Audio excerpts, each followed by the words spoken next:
ai pumnamaku en malaya chanuna ikai khumnajari aigi wari masagi maming thajadraba miku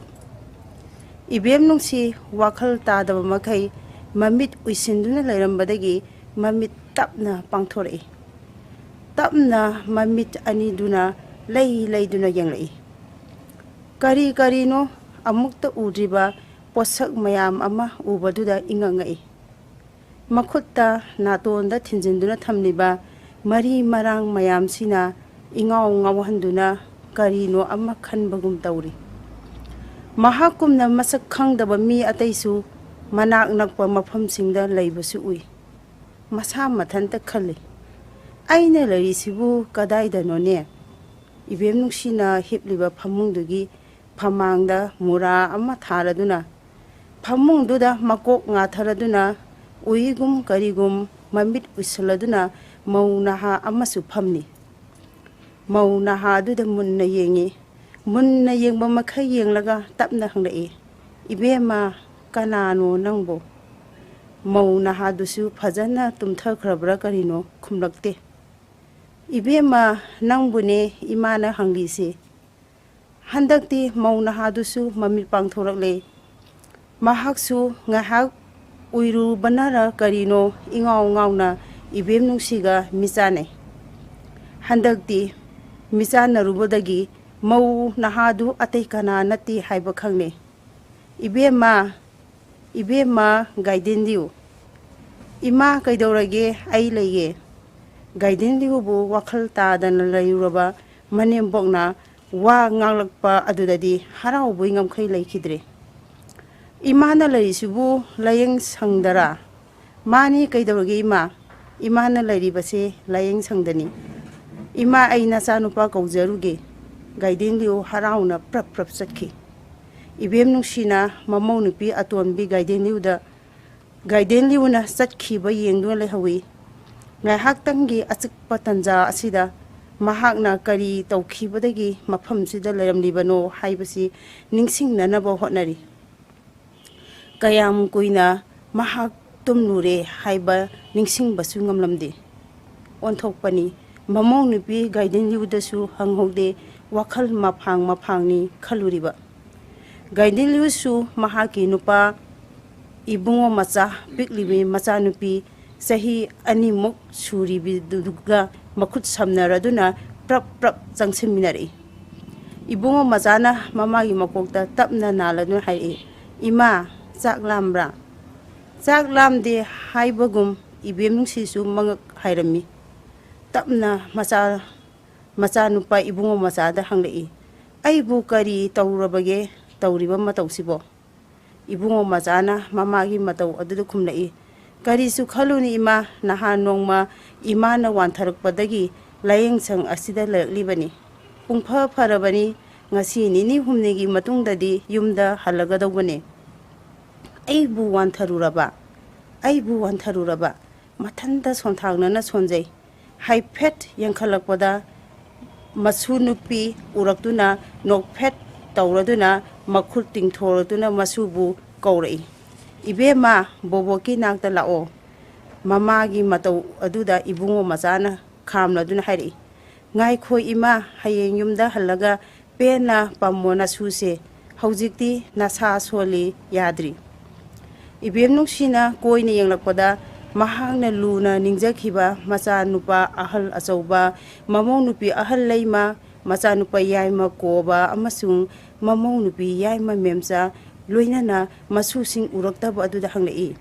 nayamba hoi natamma hoina kadaida laikhraba gaiden yuna thinthadana manemboki wakhal wadanaba themjiladuna lakkak tawna hairei ima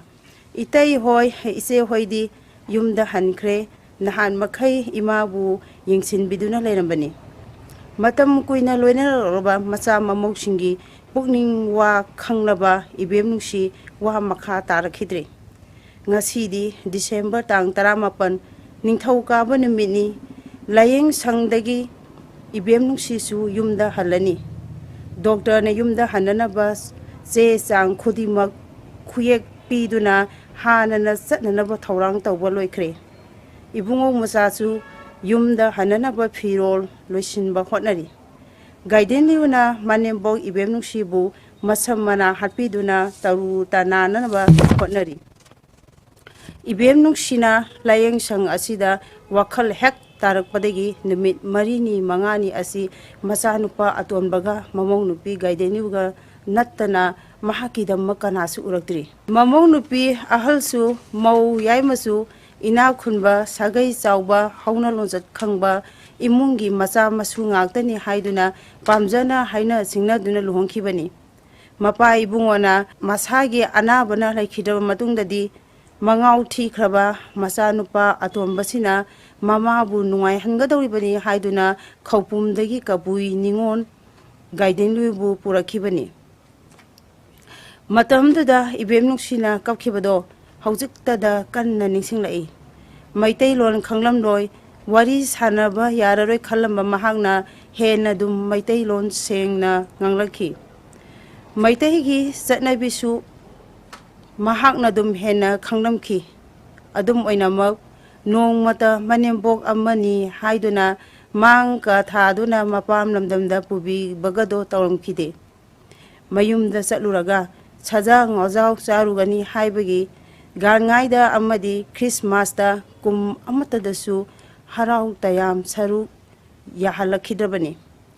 masimaktada karimatta haijarakrabi gaiden luni